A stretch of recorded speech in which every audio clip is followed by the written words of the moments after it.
Katotohanan sa hiwalayang issue ni Andy Eigenman at Filmar Alipayo. Andy Eigenman at Filmar Alipayo hiwalay na di umano ayon sa mga netizens.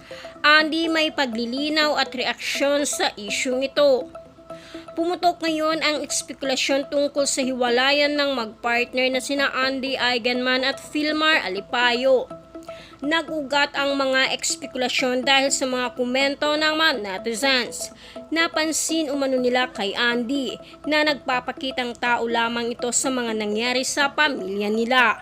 At hindi umano totoo ang mga ipinapakitang pagmamalasakit sa pagpanaw ng inang si Jacqueline C. Ngayon ay nasa bakasyon nga si Andy sa Japan kasama ang kanyang pamilya.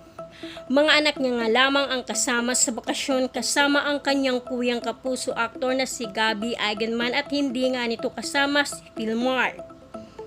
Nakarating nga sa kanya ang tungkol sa isyung hiwalayan umano nila ng kanyang partner.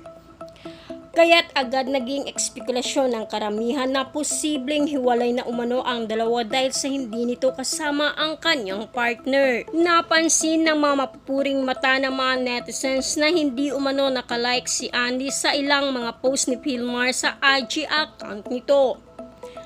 Hindi natiis ni Andy ang tungkol sa usaping ito kaya't binigyan niya linaw ang lahat sa pamamagitan ng post sa kanyang IG account.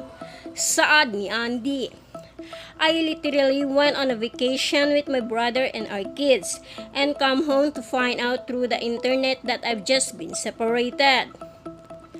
Dahil sa isyung hiwalayan ibinabato sa kanila ngayon ay tila may sagot din si Filmar tungkol dito. Matapos din magbahagi siya ng larawan kasama si Andy ayon sa caption ng kanyang post. Arang nakamingaw, uli na o ibig sabihin na namimiss niya na si Andy at ng mga bata at nais niya na itong pauwiin.